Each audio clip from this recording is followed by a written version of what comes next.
길고 묘한 그 말씀, 생명의 말씀은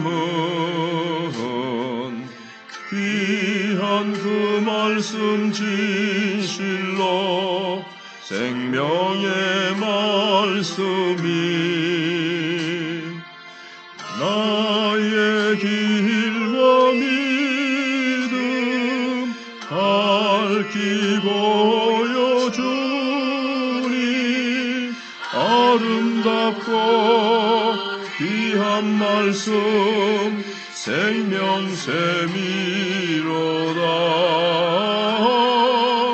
아름답고 귀한 말씀 생명샘이로다.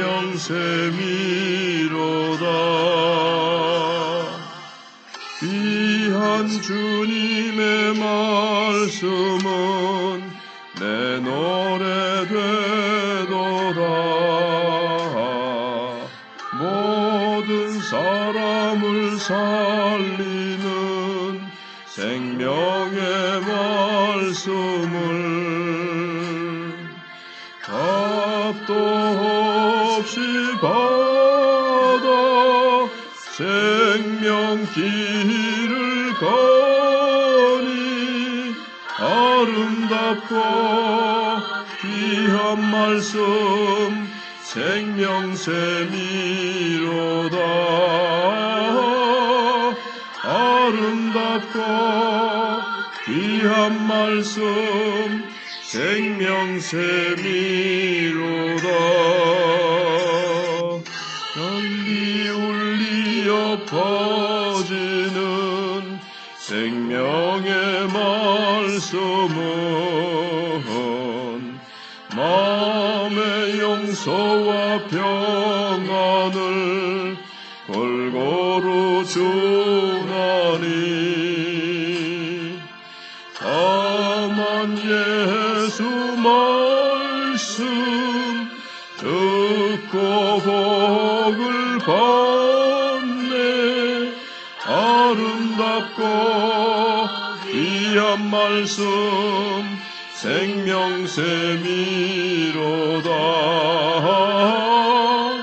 아름답고 귀한 말씀 생명샘이로다.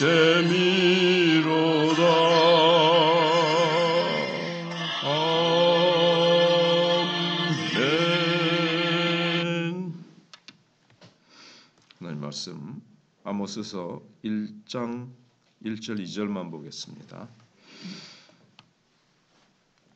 유다 왕 우시아의 시대 곧 이스라엘 왕 요아스의 아들 여로보암의 시대 지진전 2년에 드고와 목자 중 아모스가 이스라엘에 대하여 이상으로 받은 말씀이라.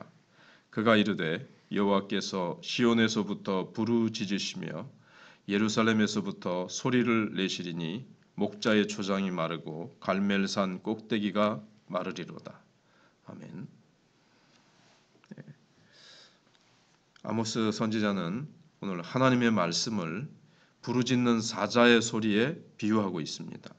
그가 이르되 여호와께서 시온에서부터 부르짖으시며 예루살렘에서부터 소리를 내시리니, 근데 그 소리가 어느 정도인가 하면 목자의 초장이 마르고 갈멜산 꼭대기가 마르리로다.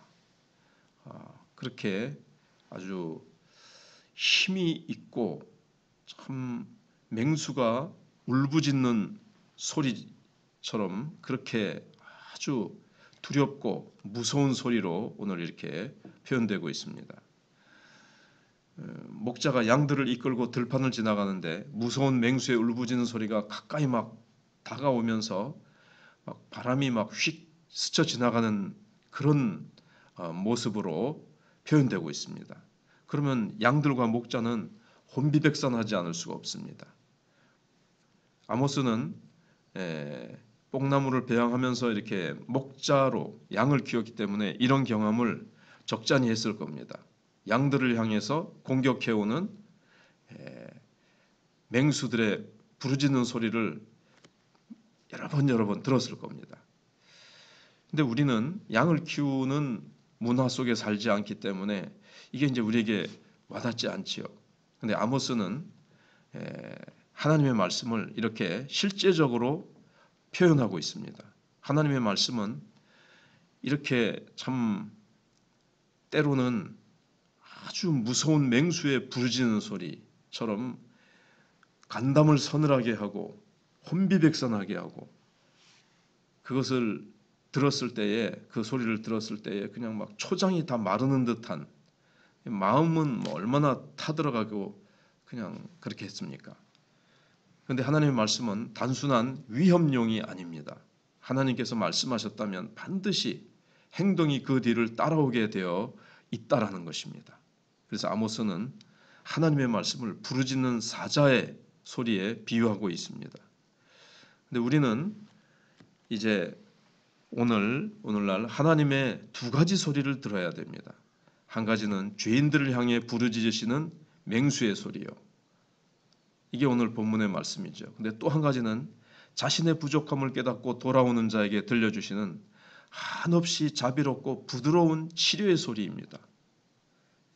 하나님께는 이 두 가지 소리가 있어요. 우리에게도 두 가지 소리가 들려옵니다. 죄인을 향해서 들려오는 이 무서운 소리가 있고, 또 하나는 회개하고 돌아오는 자들에게 수고하고 무거운 짐진 자들아 다 내게로 오라, 내가 너희를 쉬게 하리라, 이렇게 주시는 부드러운 치료의 소리입니다. 바리새인들을 향해서는 예수님이 얼마나 무섭게 엄중하게 꾸짖으시는 소리를 바라셨습니까?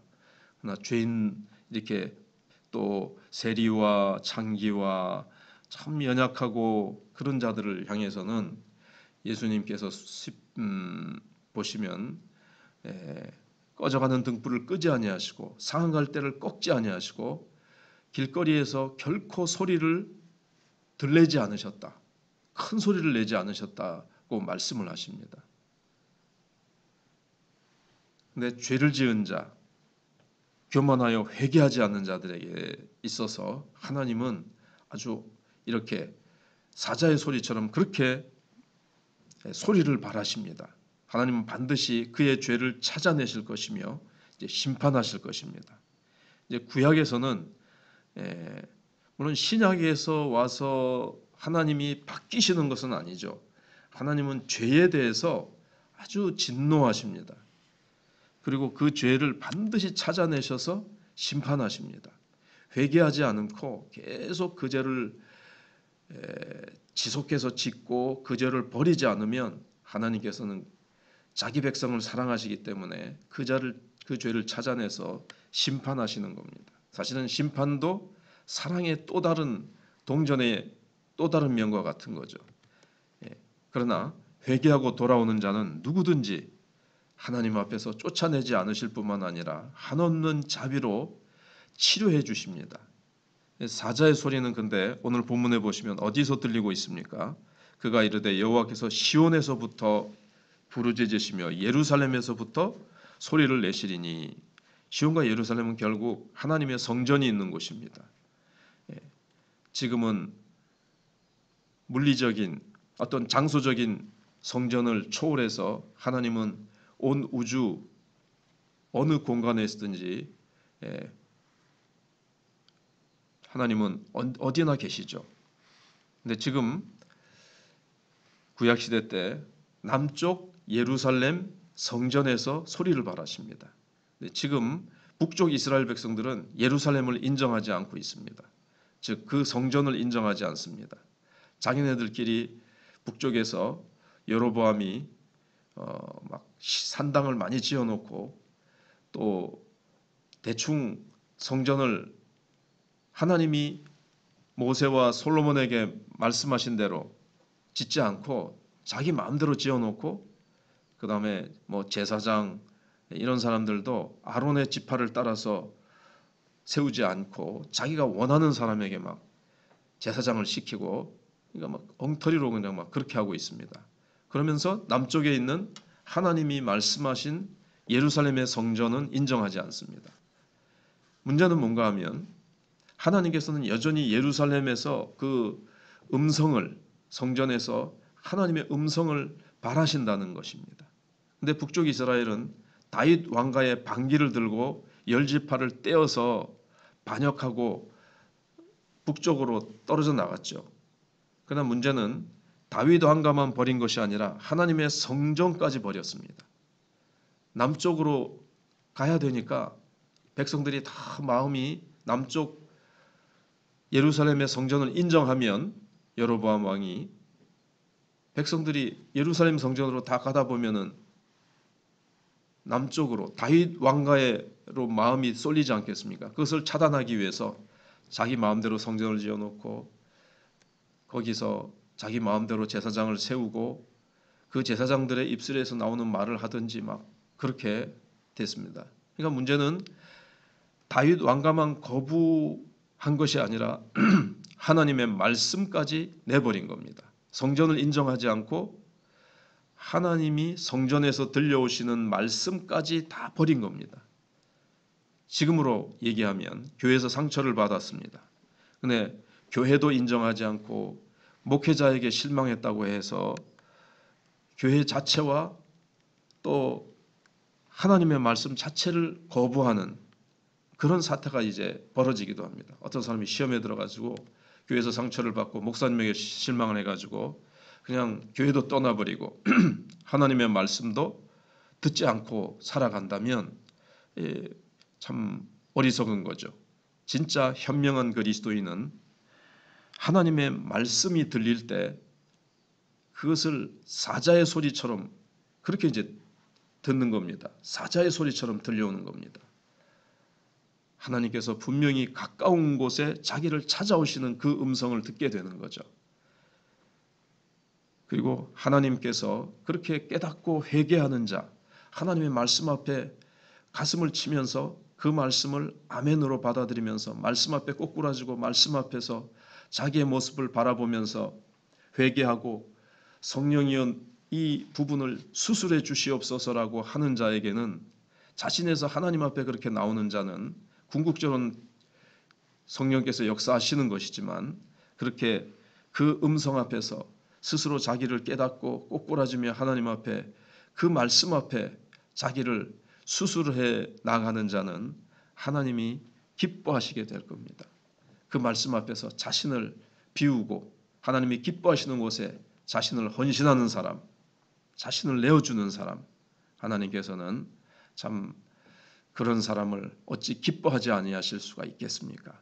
그리고 그의 잘못된 부분들을 다 치료하시면서 정말 피부에 와닿도록 하나님께서 그에게 그 사랑의 징표를 삶에서 여러 가지로 열매로 나타내 보여주실 것입니다. 지금 나에게 하나님께서 어떤 말씀을 주십니까? 사자와 같이 경고의 말씀을 주시고 계신다 할지라도 나는 그 말씀 앞에서 다 어떤 내가 세상적이고 물질적인 손해가 있든지 어떤 내게 힘든 그런 희생의 부분을 하나님 앞에 내어드려야 된다 할지라도 그 말씀 앞에 내가 순종하는 겁니다. 하나님께서 경고하시는 말씀인 하나님이 기뻐하시지 않는다고 생각되는 것들이 있다면 또 그런 부분을 하나님이 말씀으로 지적하신다면 정리를 하는 겁니다. 예를 들면 부정한 수입이 있다면 포기해야 되고 잘못된 관계가 있다면 그 관계도 또 정리해야 되고 그러면 하나님이 놀라운 복을 하늘문을 여시고 부어주실 것입니다. 사자 같은 음성은 싫고 부드러운 온유한 자비의 음성만 좋아해서는 안 됩니다. 왜냐하면 사자 같은 음성을 바라시는 것도 하나님께서 우리를 사랑하시는 방식입니다. 하나님은 때때로 경고의 말씀을 바라시며 우리가 기뻐하시지 않는 부분에 주의를 주시거든요. 아직 갓난 아기들을 이었을 때 갓난 아이들 향해서는 저기 멀리서 설거지를 하는데 아기가 뜨거운 것을 만지거나 위험한 것을 만지려고 할 때는 엄마가 큰 소리를 바라죠. 아가야 안 돼. 위험해. 그러면 지지 그러면서 막 그렇게 하지 않습니까? 그래서 우리도 하나님께서 때때로 우리에게는 사자와 같은 엄중한 말씀으로 맹수의 소리와 같이 바라시면서 우리를 경고하시는 그 말씀도 사랑의 음성인 줄 알고 우리가 스스로 수술하고 나면 하나님께서 놀라운 은혜를 베풀어 주실 것입니다. 하나님의 말씀은 놀랍지 않습니까? 하나님의 말씀은 우리에게 부드러운 음성만 사랑의 음성이 아니라 그것만 복된 것이 아니라 이 말씀도 우리를 살리시는 사랑의 음성인 줄 알고 말씀 앞에서 우리를 낮추어야 됩니다. 야고보 4장에 하나님은 교만한 자를 대적하시고 겸손한 자에게 은혜를 베푸신다고 했고, 베드로전서 5장에서도 하나님 앞에서 자신을 낮추면 때가 되면 높이실 것이라고 했습니다. 사람 앞에서도 자신을 낮추고 내가 가진 것들을 자랑하지 말고, 자랑은 오직 하나님께로부터 와야 됩니다. 하나님께서 인정해 주시는 칭찬이 진짜 칭찬이요, 자기 스스로 칭찬하는 것은 진짜 칭찬이 아니라는 겁니다. 모든 것을 결정하시는 분은 하나님이십니다. 그런데 이 세상 모든 일은 천지는 없어질지라도 내 말은, 하나님의 말씀은 1.1획도 땅에 떨어지지 않고 그대로 이루어진다고 했습니다. 근데 우리는 하나님의 말씀을 따라서 이 세상이 어떻게 앞으로 나아가고 결국은 주님이 오셔서 이 세상은 다 바벨론과 같이 무너지고 하나님의 나라가 이 땅에 결국에는 나타나고 건설되어지고 우리는 그 나라에 들어가게 될 것이고, 주님의 뜻대로 행한 자들에게 주님이 상급과 면류관으로 채워주실 것이라는 것을 우리는 알고, 주님이 이미 승리하셨다는 것을 알고 우리는 시작하게 되니까 우리는 얼마나 귀한 자리에, 얼마나 축복의 자리에 있습니까? 우리는 말씀대로 모든 것이 되어진다는 것. 세상이 지금 홍수와 온갖 재림의 징조로 가득하고 전쟁의 소문으로 가득하지만 우리는 하나님의 말씀대로 결국은 모든 것들이 역사가 흘러간다는 것을 알고, 또 승리하신 주님의 그 승리편에 서서 우리는 승리를 외치며 예수 이름으로 우리가 예수 이름으로 승리를 얻겠네 하는 것처럼 우리는 예수 이름으로 승리하며 나가게 되었으니 얼마나 감사합니까? 기도하겠습니다. 하나님 감사합니다. 오늘 여호와의 참 사자의 부르짖음과 같은 그런 포효하는 음성으로 아모스에게 임한 그 말씀을 우리가 대합니다. 우리가 정말 하나님의 엄중한 말씀이 우리를 경고하실 때에 그 말씀 앞에 우리를 내어놓고 수술하며 우리의 잘못된 부분이 있다면 회개하고 치료하고 새롭게 되어지기를 원합니다. 부드럽고 자비의 음성으로 찾아오시기도 하시지만 하나님, 이스라엘 백성들이 하나님의 말씀을 버리고 죄악된 길로 갈 때에 하나님께서는 그 이스라엘을 포기하지 아니하시고 사자의 소리로 찾아오셔서 그들을 다시 회복시키시는 하나님의 음성을 우리가 또 듣습니다. 하나님, 우리에게도 때로 사자의 음성으로 우리에게 가까이 오신다면 하나님, 그 말씀 앞에 낮아지기를 원합니다. 회복해 나가기를 원합니다. 치료하고 고치고 하나님 앞에 바로 서서 하나님이 우리를 위하여 예비하신 하늘의 축복을 계속해서 받아 누리게 하여 주시고, 이 세상 모든 역사와 나를 향하신 내가 걸어가야 될 모든 길들도 말씀대로 우리가 걸어가면 하나님께서 계속해서 예수 이름으로 승리케 하실 것을 믿고 나아가는 저희들 되게 해 주시옵소서. 예수님 이름으로 기도하옵나이다. 아멘.